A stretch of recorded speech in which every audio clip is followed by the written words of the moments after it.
नमस्कार दोस्तों, मैं मनीष जोशी स्वागत करता हूं आप सभी का मेरे channel school of commerce and mathematics में। आज की वीडियो में हम कॉम्प्लेक्स नंबर्स में जो अभी तक हमने जितने भी कॉन्सेप्ट डिस्कस करे हैं उन पे बेस्ड कुछ न्यूमेरिकल्स प्रैक्टिस करेंगे। तो सबसे पहला जो न्यूमेरिकल है वो हमारा इस तरीके से है कि हमें कुछ पार्ट कंप्यूट करके दिया गया है और हमसे ये पूछा गया है कि क्या ये कंप्यूटेशन करेक्ट है या नहीं है। तो इसका आंसर हम किस तरीके से लिखेंगे, तो जो हमारा इसका आंसर होगा हम इसे ऐसे लिखेंगे कि we know that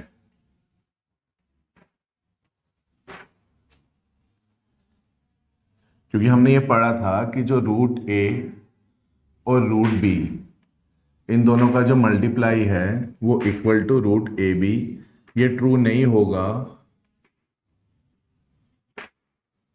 when a and b are negative real numbers.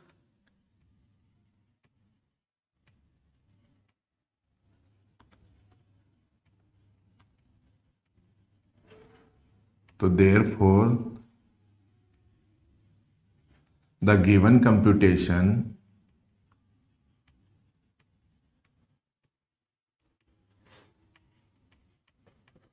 is incorrect।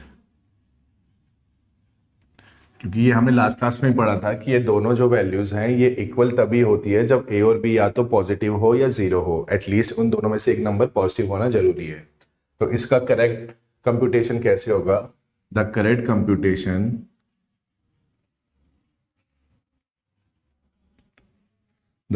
Computation can be done as follows. तो हम सबसे पहले यहाँ पे √-5 मल्टीप्लाई बाय √-7। तो हम इन दोनों ही नंबर्स को √5 आयोटा मल्टीप्लाई बाय √7 आयोटा की फॉर्म में रिप्रेजेंट करेंगे। अब √5 और √7 दोनों पॉजिटिव नंबर्स हैं, तो अब हम √5 इंटू √7 करेंगे और आयोटा इंटू आयोटा हमारा आयोटा स्क्वायर आएगा। इन दोनों की वैल्यूज़ को मल्टीप्लाई करेंगे तो हमें 35 मिलेगा और आयोटा स्क्वायर की जो वैल्यू है वो हमें -1 मिलेगी। इन दोनों का जो मल्टीप्लाई है वो -√35 आएगा और यही हमारी करेक्ट कंप्यूटेशन होगी। तो इस तरीके से हम अपना पहला क्वेश्चन परफॉर्म करेंगे। अब हम चलते हैं हमारे सेकंड क्वेश्चन की तरफ। सेकंड क्वेश्चन में हमें कुछ पार्ट्स गिवन है और इन सभी पार्ट्स को हमें स्टैंडर्ड फॉर्म में परफॉर्म करना होगा। स्टैंडर्ड फॉर्म यानी कि इन सभी पार्ट्स को हमें a प्लस आयोटा b की फॉर्म में रिप्रेजेंट करना है। तो अगर हम अपना सबसे पहला पार्ट देखें जिसमें हमें ये गिवन है कि 1/5 माइनस 4 आयोटा ये कॉम्प्लेक्स नंबर है जिसे हमें इस फॉर्म में रिप्रेजेंट करना है। तो हम क्या करेंगे, हम यहाँ पे सिर्फ सिंप्लीफिकेशन परफॉर्म करेंगे। सिंप्लीफिकेशन का मीनिंग यहाँ पे जहाँ पे रैशनलाइजेशन की नीड होगी वहाँ पे रैशनलाइजेशन करेंगे, जहाँ पे मल्टीप्लीकेशन होगा, डिवीजन होगा, एडिशन होगा, तो जो चीज़ें हमें समझ आ रही है परफॉर्म करने के लिए हम उन्हीं सभी ऑपरेशंस को परफॉर्म करेंगे। तो इस केस में हम सबसे पहले इसको रैशनलाइज करेंगे। तो रैशनलाइज में हम इस कॉम्प्लेक्स नंबर का जो कॉन्जुगेट होगा उसे मल्टीप्लाई करेंगे न्यूमरेटर एंड डिनोमिनेटर में। तो मल्टीप्लाई करने पे अब जब हम इस प्रॉपर दोनों कॉम्प्लेक्स नंबर को मल्टीप्लाई करेंगे तो ऊपर जो वैल्यू मिलेगी हमें मिलेगी 5 प्लस 4 आयोटा। नीचे जो वैल्यू मिलेगी उस पे हम 5 का स्क्वायर माइनस 4 आयोटा का स्क्वायर। यहाँ पे हमने आइडेंटिटी लगाई है कि a minus b into a plus b. तो इसकी जो वैल्यू है या जो मल्टीप्लीकेशन है वो इस तरीके से आता है। तो इस आइडेंटिटी को हमने इन दोनों के मल्टीप्लाई पे अप्लाई किया है।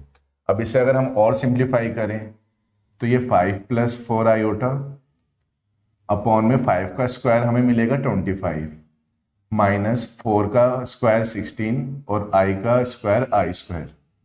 आयोटा स्क्वायर जो है वो -1 के इक्वल होता है। तो जब हम यहाँ पे -1 रख देंगे तो -1 इंटू -16 जो है वो 25 प्लस 16 आ जाएगा। अब इन दोनों को अगर हम ऐड करेंगे तो ये 5 प्लस 4 आयोटा अपॉन में 41। तो हम इसमें कह सकते हैं जो इसका जो रियल पार्ट है वो 5/41 है और जो इमेजिनरी पार्ट है वो 4/41 आयोटा है और यही हमारी इस क्वेश्चन की स्टैंडर्ड फॉर्म होगी। तो इस तरीके से हम अपना सिंप्लीफिकेशन परफॉर्म करेंगे। अब हम चलते हैं हमारे सेकेंड पार्ट की तरफ। सेकेंड पार्ट में जो हमें गिवन है वो है 7 + 2 आयोटा एंड डिवाइड में 2 - 7 आयोटा। तो यहाँ पे दो कॉम्प्लेक्स नंबर डिवाइड में है, तो इनका डिवीजन करने के लिए हम इसमें भी जो डिनोमिनेटर में जो कॉम्प्लेक्स नंबर है उसका जो कॉन्जुगेट है वो मल्टीप्लाई करेंगे न्यूमरेटर और डिनोमिनेटर में, यानी कि हम यहाँ पे रैशनलाइजेशन ही परफॉर्म करेंगे। अब हमें क्या मिलेगा कि जो ये न्यूमरेटर्स के जो कॉम्प्लेक्स नंबर हैं वो मल्टीप्लाई हमें करने होंगे, यानी 7 + 2 आयोटा को हम मल्टीप्लाई करेंगे 2 + 7 आयोटा से, और डिनोमिनेटर में हम 2 - 7 आयोटा को मल्टीप्लाई करेंगे 2 + 7 आयोटा से। तो अब इनका मल्टीप्लाई करेंगे तो 7 की मल्टीप्लाई पहले 2 से होगी तो हमें वैल्यू मिलेगी 14। इसी तरीके से 7 की मल्टीप्लाई 7 आयोटा से होगी तो वैल्यू मिलेगी 49 आयोटा। ऐसे हम 2 आयोटा को मल्टीप्लाई करेंगे 2 से तो वैल्यू मिलेगी 4 आयोटा, और 7 आयोटा से मल्टीप्लाई करेंगे तो वैल्यू मिलेगी 14 आयोटा स्क्वायर। डिनोमिनेटर में जब हम इन दोनों कॉम्प्लेक्स नंबर को मल्टीप्लाई करेंगे तो दोबारा हम ये आइडेंटिटी परफॉर्म करेंगे और इसकी जो वैल्यू है वो हमें ये मिलेगी।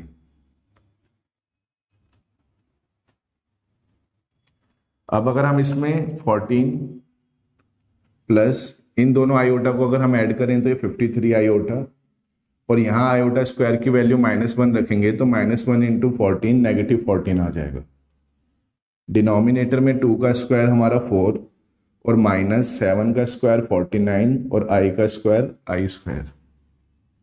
यहाँ पे ये जो 14 और ये -14 ये कैंसिल हो जाएगा क्योंकि इनकी वैल्यू 0 हो जाएगी, तो जो रिमेनिंग वैल्यू जो बचेगी वो बचेगी 53 आयोटा। इसमें अगर हम इसको और ऐड करें तो 4 माइनस यहाँ पे आयोटा स्क्वायर की वैल्यू जब हम -1 रखेंगे तो ये +49 आ जाएगा। तो ये आंसर आएगा 53 आयोटा अपॉन में 53। यहाँ पे भी हम 53 को कैंसिल कर सकते हैं डिवाइड करके, तो जो फाइनल वैल्यू है वो हमें मिलेगी आयोटा। तो इसको जब हम स्टैंडर्ड फॉर्म में लिखेंगे तो हम कहेंगे जो इसका रियल पार्ट है वो है 0 और इमेजिनरी पार्ट जो है वो है i। यही हमारा इस सेकेंड पार्ट का आंसर होगा। तो इस तरीके से हमारा सेकेंड पार्ट परफॉर्म होता है। अब हम चलते हैं हमारे थर्ड पार्ट की तरफ। अब थर्ड पार्ट में हमें डिनोमिनेटर में एक कॉम्प्लेक्स नंबर गिवन है जो ट्रिग्नोमेट्रिक टर्म्स में है। तो अगर हम सबसे पहले इसको नोट डाउन करें 1 अपॉन में cos theta plus iota sin theta. तो यहाँ पे भी क्योंकि जो हमारा कॉम्प्लेक्स नंबर है वो डिनोमिनेटर में है तो हम यहाँ पे भी रैशनलाइजेशन ही परफॉर्म करेंगे। तो रैशनलाइजेशन में हम इनका जो कॉन्जुगेट होगा वो मल्टीप्लाई करेंगे न्यूमरेटर में और डिनोमिनेटर में।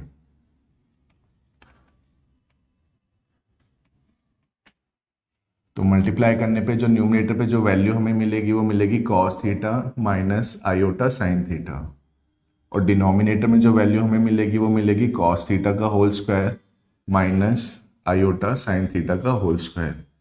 यहाँ पे भी हमने यही आइडेंटिटी यूज करी है कि a minus b into a plus b equal में a² माइनस b²।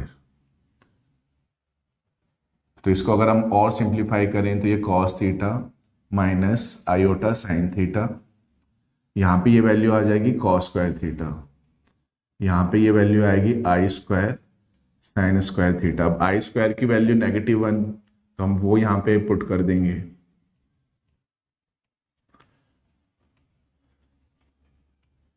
तो ये वैल्यू आ जाएगी cos² theta plus sin² theta. अब यहाँ पे भी हम ये आइडेंटिटी यूज करेंगे कि जो cos² थीटा है और जो sin² थीटा है इन दोनों का जो सम होता है उसकी वैल्यू हमें 1 मिलती है। तो इस वैल्यू को जब हम यहाँ पे पुट करेंगे तो हमें जो आंसर मिलेगा वो मिलेगा cos theta minus iota sin theta, क्योंकि डिनोमिनेटर में कुछ नहीं है तो हम 1 ही मानते हैं। तो ये जो वैल्यू है यही हमारा आंसर है क्योंकि यही हमारी स्टैंडर्ड फॉर्म है कॉम्प्लेक्स नंबर की। तो इस तरीके से हमारा ये थर्ड पार्ट भी कंप्लीट होता है। अब फोर्थ पार्ट में हमें फिर से दो कॉम्प्लेक्स नंबर गिवन है जो डिनोमिनेटर्स में है। तो सबसे पहले तो हम इसको स्टैंडर्ड फॉर्म में ही लिखेंगे, जैसे √-25 है तो हम इसको इमेजिनरी शो करेंगे। तो ये 2 माइनस इसे हम 25 आयोटा की फॉर्म में लिखेंगे, और इसी तरीके से जो डिनोमिनेटर में √-16 है इसे हम 1 माइनस √16 आयोटा की फॉर्म में लिखेंगे। अब जो √25 है उसका जो रूट है वो 5 होता है, और इसी तरीके से जो 16 का जो रूट है वो 4 होता है। तो इस तरीके से हमने पहले इसको प्रॉपर फॉर्म में लिखा। अब यहाँ पे भी डिनोमिनेटर में जो कॉम्प्लेक्स नंबर है इसे हम रैशनलाइज करेंगे। तो रैशनलाइज में हम इनका जो कॉन्जुगेट है वो मल्टीप्लाई करेंगे न्यूमरेटर और डिनोमिनेटर में। अब अगर हम न्यूमरेटर वाले पार्ट को देखें और डिनोमिनेटर वाले पार्ट को देखें तो इन दोनों पार्ट्स को हम मल्टीप्लाई कर रहे हैं। तो यहाँ जो मल्टीप्लाई करेंगे तो 2 की मल्टीप्लाई पहले 1 से करेंगे तो हमें वैल्यू मिलेगी 2। इसी तरीके से 2 की वैल्यू जब हम 4 आयोटा से करेंगे तो वैल्यू मिलेगी 8 आयोटा। -5 आयोटा की मल्टीप्लाई 1 से करेंगे तो -5 आयोटा आएगा।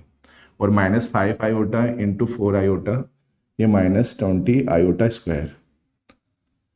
नीचे हम दोबारा यही आइडेंटिटी परफॉर्म करेंगे तो यहाँ आ जाएगा 1 का स्क्वायर -4 आयोटा का स्क्वायर।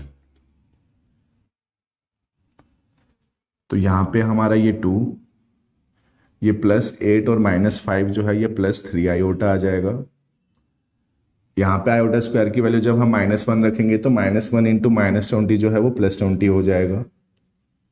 और डिनोमिनेटर में 1 का स्क्वायर 1, 4 का स्क्वायर 16 और i का स्क्वायर आयोटा स्क्वायर। इसको और सिंप्लीफाई करें तो 2 और 20 ऐड होके 22 +3 आयोटा। और यहाँ पे आयोटा स्क्वायर की वैल्यू 1 रखेंगे तो ये 1 + 16 आ जाएगा। तो हम इसको कह सकते हैं कि इसका जो रियल पार्ट है वो 22/17 और जो इमेजिनरी पार्ट है वो 3/17। तो यही हमारी इसकी स्टैंडर्ड फॉर्म होगी। तो इस तरीके से हमारा ये 4th पार्ट भी कंप्लीट होता है। अब 5th पार्ट में हमें इस कॉम्प्लेक्स नंबर का स्क्वायर कंप्यूट करना है। तो अगर हम अपना 5th पार्ट देखें जहाँ पे 2 + 3 आयोटा का होल स्क्वायर जो है वो इस तरीके से नोट डाउन होगा कि 2 + 3 आयोटा को मल्टीप्लाई करना होगा 2 + 3 आयोटा से। तो यहाँ पे अगर हम इसका मल्टीप्लिकेशन परफॉर्म करें तो 2 की मल्टीप्लाई 2 से करेंगे तो वैल्यू मिलेगी 4। इसी तरीके से 2 की मल्टीप्लाई 3 से होगी तो वैल्यू आएगी 6 आयोटा। 3 × 2 ये हमारा फिर से 6 आयोटा और 3 × 3 ये हमारा 9 आयोटा स्क्वायर। तो ये 4 6i + 6i हमारा 12 आयोटा। यहाँ पे आई स्क्वायर की वैल्यू -1 रखेंगे तो ये -9 आ जाएगा। 4 - 9 हमारा -5। तो यही हमारा इसकी स्टैंडर्ड फॉर्म है जिसमें रियल पार्ट ये है और इमेजिनरी पार्ट है। इस क्वेश्चन को हम इस तरीके से भी कर सकते थे कि हम यहाँ पे आइडेंटिटी परफॉर्म कर दे। अगर हम ये आइडेंटिटी अप्लाई करेंगे तो भी ये हमारा क्वेश्चन इस तरीके से यही वैल्यू हमें बताएगा। तो ये भी हमारा एक अल्टरनेटिव मेथड है इसको यूज करने का। नेक्स्ट जो पार्ट है उसमें हमें इस कॉम्प्लेक्स नंबर का क्यूब कैलकुलेट करना है, यानी 1 + आयोटा का होल क्यूब कितना होगा। तो क्यूब का मीनिंग यहाँ पे ये है कि हमें इस कॉम्प्लेक्स नंबर को 3 बार मल्टीप्लाई करना होगा। तो सबसे पहले हम इन दो कॉम्प्लेक्स नंबर का मल्टीप्लिकेशन देखेंगे कि कितना आता है। तो 1 की मल्टीप्लाई जब 1 + आयोटा से होगी तो ये आएगा। आयोटा की मल्टीप्लाई इससे 1 + i से होगी तो ये आयोटा + आयोटा स्क्वायर आएगा। तो ये इसका प्रोडक्ट है, ये एज इट इज। इसी तरीके से यहाँ पे ये 1 आयोटा + आयोटा हमारा 2 आयोटा आ जाएगा। आयोटा स्क्वायर की वैल्यू -1।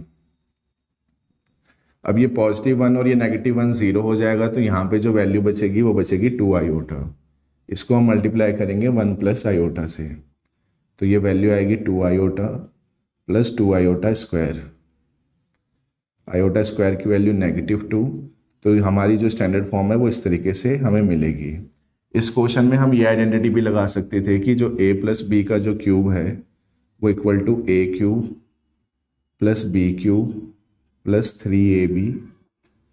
तो हम इस क्वेश्चन में अगर ये आइडेंटिटी भी लगाते तो भी हमें यही वैल्यू मिलती। तो इस तरीके से हमारा ये सेकंड क्वेश्चन भी अब कंप्लीट होता है। अब हम चलते हैं हमारे थर्ड क्वेश्चन की तरफ। थर्ड क्वेश्चन में हमें मल्टीप्लिकेटिव इनवर्स निकालने को कहा जा रहा है इन 3 पार्ट्स में। तो अगर हम इसका सबसे पहला पार्ट देखें वो गिवन है 1 + आयोटा अपॉन में 1 - आयोटा। तो सबसे पहले हम इसको स्टैंडर्ड फॉर्म में ही परफॉर्म करेंगे जैसे हमने अपना पिछला क्वेश्चन करा था। तो क्योंकि इसके डिनोमिनेटर में एक कॉम्प्लेक्स नंबर है तो हम सबसे पहले इसके कॉन्जुगेट से हम न्यूमरेटर और डिनोमिनेटर में मल्टीप्लाई करेंगे। मल्टीप्लाई करने पे जो हमें वैल्यू मिलेगी वो 1 + आयोटा मल्टीप्लाई बाय 1 + आयोटा। और डिनोमिनेटर में 1 माइनस आयोटा। तो अगर हम इसका मल्टीप्लिकेशन करें तो ये 1 plus iota plus iota square और नीचे 1 का स्क्वायर माइनस आयोटा स्क्वायर। ये हमारा 1 प्लस 2 आयोटा माइनस 1 और यहाँ ये 1 प्लस 1। तो ये 1 और 1 कैंसिल हो जाएगा, ये वैल्यू आएगी 2 आयोटा और ये 1 प्लस 1 ये आएगा 2। तो सिंप्लीफिकेशन में हम कह सकते हैं कि जो इसकी सिंप्लीफाई फॉर्म आ रही है वो आयोटा आ रही है। हम इसको मान लेते हैं कि लेट z जो है वो हमारा आयोटा है। तो देन जो इसका मल्टीप्लिकेटिव इनवर्स होगा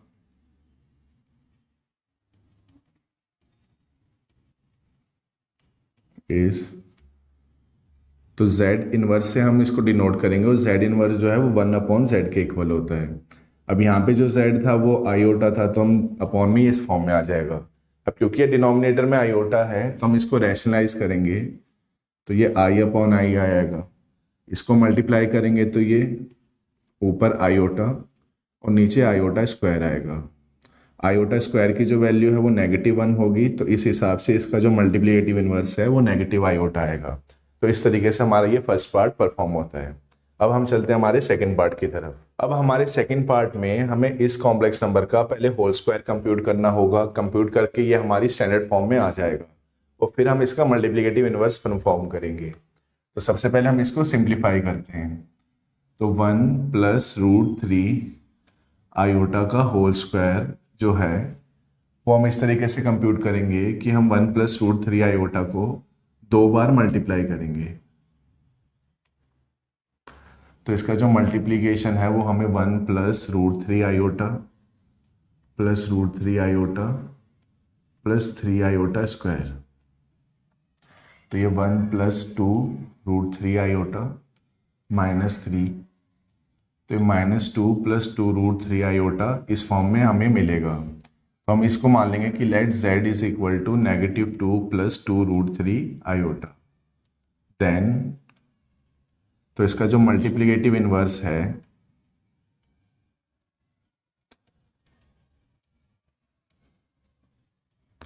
इज, तो मल्टीप्लिकेटिव इनवर्स हम इस तरीके से रिप्रेजेंट करेंगे जो 1/z की फॉर्म में होगा और z जो था वो था -2 प्लस 2 √3 आयोटा की फॉर्म में। अब क्योंकि डिनोमिनेटर में आ गया तो हम फिर से इसको रैशनलाइज करेंगे। तो ये -2 √3 आयोटा -2 √3 आयोटा। तो अब इसका मल्टीप्लिकेशन परफॉर्म करेंगे तो न्यूमरेटर में जो वैल्यू मिलेगी वो हमें ये और डिनोमिनेटर में जो वैल्यू मिलेगी वो -2 का स्क्वायर -2 √3 आयोटा स्क्वायर। इसे और सिंप्लीफाई करेंगे तो ये वैल्यू और डिनोमिनेटर में -2 का स्क्वायर हमें 4 मिलेगा, इसका स्क्वायर हमें 4 3 12 आयोटा स्क्वायर। तो ये -2 यहाँ पे अगर हम आयोटा स्क्वायर की वैल्यू रखें तो ये 4 + 12 आएगा, जिसे हम सिंप्लीफाई फॉर्म में लिखें तो -2/16। इसे अगर हम और सिंप्लीफाई करेंगे तो ये -1/8 और -√3/8 आयोटा। यही हमारा इसका मल्टीप्लिकेटिव इनवर्स होगा। तो इस तरीके से हमारा ये सेकंड पार्ट भी परफॉर्म होता है। अब हम हमारे चलते हैं इस क्वेश्चन के लास्ट पार्ट पे। अब थर्ड पार्ट में हमें इन दोनों कॉम्प्लेक्स नंबर का पहले मल्टीप्लिकेशन परफॉर्म करना होगा। तो अगर हम इसका थर्ड पार्ट देखें जहाँ पे 1 प्लस आयोटा की जो मल्टीप्लाई करनी है हमें 1 + 2 आयोटा से, तो इसका जो मल्टीप्लिकेशन है वो इस तरीके से परफॉर्म होगा प्लस आयोटा, तो ये हमारा 1 और ये -2, तो -1 + 3 आयोटा, ये हमारी इस फॉर्म में पहले स्टैंडर्डाइज या सिंप्लीफाई होके आएगा। इस नंबर को, इस कॉम्प्लेक्स नंबर को हम -1 + 3 आयोटा मान लेंगे। देन तो तब हमारा जो मल्टीप्लिकेटिव इनवर्स है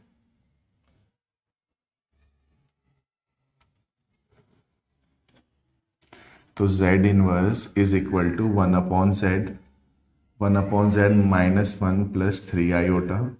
अब हम इसे रैशनलाइज करेंगे तो -1 - 3 आयोटा,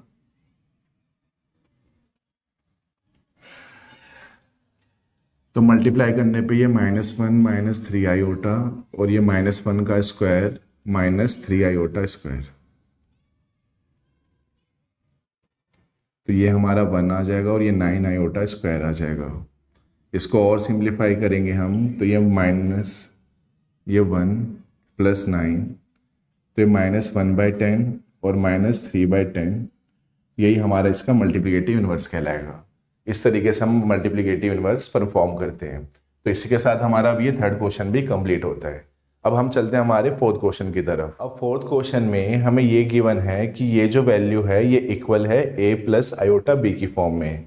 तो हमें ये शो या ये प्रूव करके दिखाना है कि जहाँ यहाँ पे a की जो वैल्यू है वो 1 है और b की जो वैल्यू है वो 0 है। तो सबसे पहले हमें इस पार्ट को सिंप्लीफाई करना होगा। तो फोर्थ क्वेश्चन में हम 1 प्लस आयोटा की पावर 100 को पहले सिंप्लीफाई करेंगे। तो सबसे पहले जो इसके जो अंदर का पार्ट है उसे हम स्टैंडर्डाइज फॉर्म में कन्वर्ट करेंगे। तो इसके लिए हमें पहले जो अंदर का पार्ट है उसे रैशनलाइज करना होगा। तो यहाँ पे रैशनलाइज करने पे ये 1 माइनस आयोटा और पावर में 100। तो इसको जब हम और रैशनलाइज करेंगे, रैशनलाइज करके सिंप्लीफाई करेंगे तो ये आ जाएगा 1 माइनस आयोटा की मल्टीप्लाई 1 माइनस आयोटा से, नीचे 1 प्लस आयोटा की मल्टीप्लाई 1 माइनस आयोटा से। तो इसकी मल्टीप्लिकेशन परफॉर्म करें हम तो ये ऊपर आएगा 1 का स्क्वायर माइनस आयोटा और प्लस आयोटा स्क्वायर, नीचे जो वैल्यू आएगी वो माइनस इस पूरे की पावर 100। ये पावर साथ साथ चलती रहेगी। अब यहाँ पे 1 माइनस 2 आयोटा और आयोटा स्क्वायर की वैल्यू -1, यहाँ पे ये 1 प्लस 1 की पावर 100। यहाँ ये -1 और 1 0 हो जाएगा और ये वैल्यू आएगी -2 आयोटा और ये आ जाएगा 2।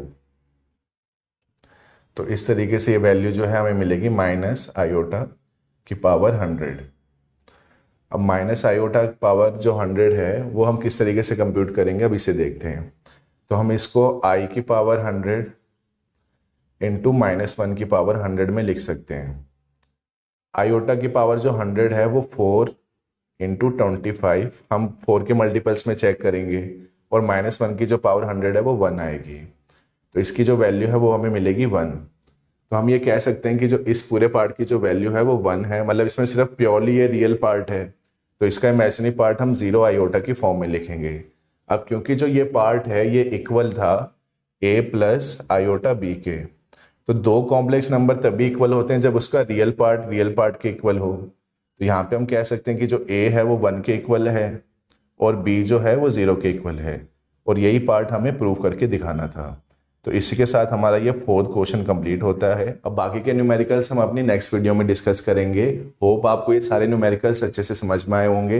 अगर फिर भी आपका कोई डाउट हो या कोई क्वेरी हो तो आप मुझे व्हाट्सएप कर सकते हैं, मुझे टेलीग्राम पे भी ज्वाइन कर सकते हैं जिसका लिंक मैंने डिस्क्रिप्शन बॉक्स में दे रखा है। तब तक आप इन सभी क्वेश्चंस को एक बार और प्रैक्टिस कर लें ताकि आपको कॉम्प्लेक्स नंबर्स के जो भी कॉन्सेप्ट्स है उनका जो अलजेब्रा है वो अच्छे से समझ आ सके। धन्यवाद।